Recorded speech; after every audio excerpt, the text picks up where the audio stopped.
కాల సమయంలో గౌరంపేట గ్రామ కాపురస్తులకు వందనాలు తెలియజేస్తున్నానండి, శుభములు తెలియజేస్తున్నాను. మరి మేము మీకు ఎవరికి తెలియని వారం కాదు, మరి మీరందరూ కూడా మాకు ఎన్నో సంవత్సరాల నుండి సుపరిచితులే. అయితే ప్రభు యొక్క ప్రేమ మిమ్మల్ని ఎంతగానో ఆహ్వానిస్తుంది, వెంబడిస్తుంది. కాబట్టి ఉదయకాల సమయంలో మరి మీకు కొద్ది నిమిషాలు యేసు ప్రభుని గురించి మరొకసారి తెలియచేయడానికి, జ్ఞాపకం చేయడానికి, చెప్పడానికి మేము వచ్చాము. ఇన్నిసార్లు ఎందుకు చెప్పాలి, ఎన్నోసార్లు మేము వింటా ఉన్నాం కదని మీరు అనుకోవచ్చు. కానీ దేవుని ప్రేమ మనల్ని వెంబడిస్తుంది. ఏ ఒక్కరూ నశించుకోవడం ఆయనకి ఇష్టం లేదు. మనం ప్రతి ఒక్కరం కూడా మరి ఈ లోకములో మనం జన్మించినప్పుడు మన జీవన విధానం వేరు. మరి ఈ రోజుకి మన జీవన విధానము చాలా మారిపోయింది.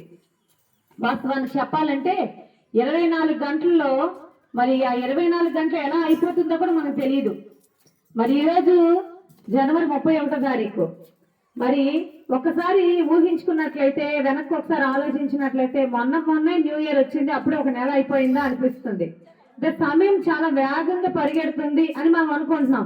కానీ మనిషి తానున్న మరి బిజీని బట్టి, తాను కలిగిన పనులను బట్టి సమయమును ఆలోచించక సమయము ఎంత వేగంగా అయిపోతుందని గ్రహింపు లేకుండా ఉన్నారు. దీన్ని బట్టి ఏం జరుగుతుందంటే మనిషి మనసుకి ఒత్తిడి పెరిగింది.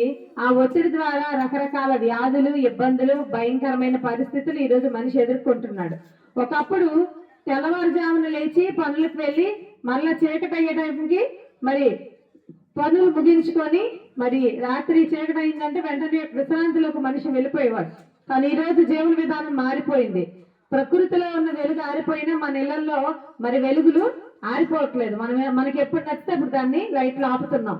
ఈ మాట నేను ఎందుకు చెప్తున్నానంటే, ఈ జీవన విధానం ద్వారా మరి మనిషి చాలా ఒత్తిడికి గురవుతున్నారు. మరి దీన్నే డాక్టర్లు స్ట్రెస్ అంటారు. దీని ద్వారా ఏం జరుగుతుందంటే మనిషికి చాలా ఒత్తిడి పెరిగిపోయి దాని ద్వారా మనసుకి చాలా ఒక రకమైన అసమాధాన పరిస్థితి ఏర్పడుతుంది. ఎందుకంటే మనిషికి ఎంత ప్రయాసపడినా సంతృప్తి లేదు, ఎంత కష్టపడినా కూడా సంతృప్తి లేదు, ఎంత సంపాదించినా సంతృప్తి లేదు, ఎంతమంది ఉన్నా సంతృప్తి లేదు. ఎందుకంటే మనిషికి ఎవరిలో ఆరోగ్యం ఉందో, ఎవరిలో సంతృప్తి ఉందో, ఎవరిలో సమాధానం ఉందో, ఎవరిలో ఆనందం ఉందో ఆ వ్యక్తిని చేరకపోవటం వల్ల. ఎందుకంటే బైబిల్ గ్రంథంలో మరి యేసు ప్రభు ఒక మాట చెప్తారు, నా శాంతిని మీకు అనుగ్రహించి వెలుచున్నాను, నా శాంతిని మీకు అనుగ్రహించి వెలుచున్నాను, లోకం ఇచ్చినట్లు కాదు కానీ నా శాంతిని నేను మీకు ఇస్తున్నానని దేవుని వాక్యంలో వ్రాయబడింది. శాంతి అంటే నిజంగా మనిషికి ఒక ఉల్లాసాన్ని ఇస్తుంది, ఒక ఆనందాన్ని ఇస్తుంది, ఒక తృప్తిని ఇస్తుంది, ఒక భరోసా. కానీ దేవుడు అంటున్నాడు, శాంతిని మీకు అనుగ్రహించి వెలుచున్నాను, నా శాంతినే మీకు అనుగ్రహించి వెలుచున్నాను అంటున్నాడు. అంటే ఈ లోకం ఇచ్చే శాంతి వేరు, ఆయన ఇచ్చే శాంతి వేరు. ఈ లోకంలో కూడా మనకు శాంతి కావాలని మనం కూడా ఎన్నో ప్రయత్నాలు చేస్తాం. ఉదాహరణగా ఆలోచించినట్లయితే మనం ఎన్ని పనుల ఒత్తిడిలో ఉన్నా ఒక పండగ రూపంలోనో లేదంటే ఒక మరి బయటికి వెళ్ళే ఒక విహారయాత్ర రూపంలోనో మనిషి ఏం చేస్తాడంటే మనసుకి మనం ఉల్లాసం కొరకు ఎన్నో ప్రయత్నాలు చేస్తాడు. కానీ వాటి ద్వారా వచ్చే ఆనందము ఆ 2 రోజులు, 3 రోజులు, 4 రోజులు మాత్రమే పరిమితం. తర్వాత మళ్ళీ మనిషి యొక్క మనసు ఒత్తిడికే గురవుతుంది. దీని ద్వారా అనారోగ్యం తప్ప మరొక ప్రయోజనం లేదు. అయితే ఈ మాట నేను ఎందుకు చెప్తున్నానంటే, శాంతి కావాలని, సమాధానం కావాలని, ఆనందం కావాలని, నిరీక్షణ కావాలని మరి మనం చేయని ప్రయత్నం అంటే ఏదీ లేదు. మనం ఈరోజు పడే కష్టం వెనుక మన అర్థం ఏంటంటే, మనం కష్టపడితే రేపొద్దున మన పిల్లలు సుఖపడతారు. మనం ఈరోజు ప్రయాసపడి వారి కొరికే 4 రాళ్ళు వెనక్కి వేస్తే వాళ్ళు చాలా సంతోషిస్తారు అని మనం అనుకుంటాం. వాస్తవానికి మనం అలా చేయటం మంచి పనే. కానీ తర్వాత మనం ఆలోచించినట్లయితే మనం కోరుకున్న శాంతి, సమాధానం మనం అనుకున్న విధానంగా మన కుటుంబంలో కనిపించట్లేదు.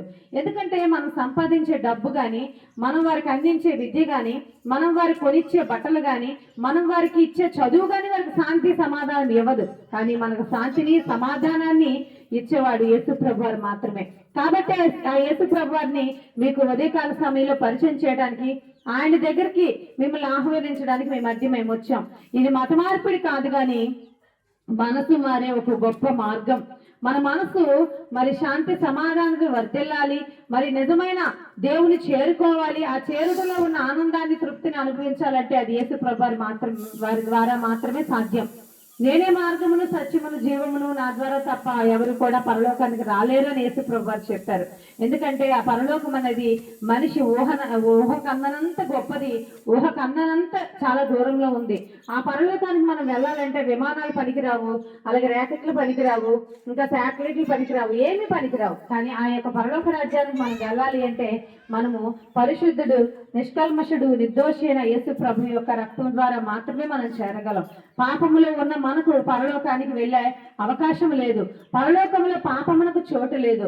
కాబట్టి ఉదయకాల సమయంలో మనం స్వర్గానికి వెళ్ళాలని, పరలోకానికి వెళ్ళాలని, ఏ దేవుని దగ్గర నుండి మనం వచ్చామో అదే దేవుని చేరుకోవాలని మనం చేయని ప్రయత్నాలు లేవు, మనం చేయని పూజలు లేవు, మనం వెళ్ళని గుడులు లేవు, లేదంటే మనం మునగని నదులు లేవు.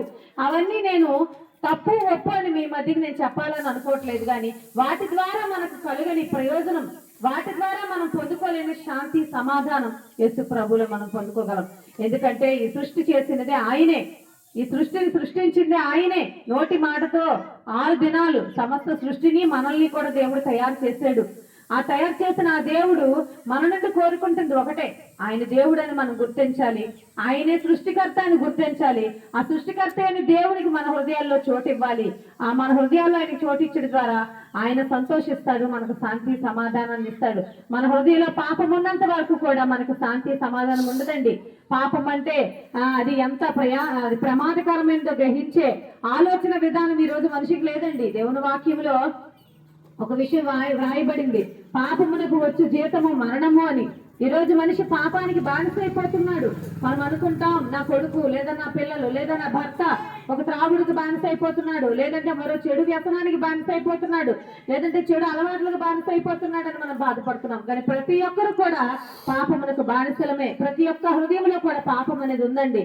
నేను ఏ పాపము చేయలేదు అని మనం అనుకోవడానికి లేదండి. మన హృదయాల్లో ఎన్నో చెడ్డ ఆలోచనలు, మన హృదయాల్లో ఎన్నో చెడ్డ తలంపులు, మన జీవితంలో ఎన్నో చెడ్డ పనులు, మన తలంపుల్లో పాపాలు, మన చేతల్లో పాపాలు, మన నడకల్లో పాపాలు, మన నిలువెల్ల పాపమే.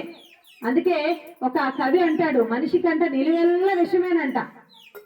పాముకి తలలో ఉంటదంట, తేలుకు తోకలో ఉంటదంట, మనిషికి మాత్రం నిలువెల్లా ఉంటదంట విషమే. ఈ విషయం ఏ విషయం? మరొకరు చంపే విషయం కాదు, కానీ పాపపు విషయం.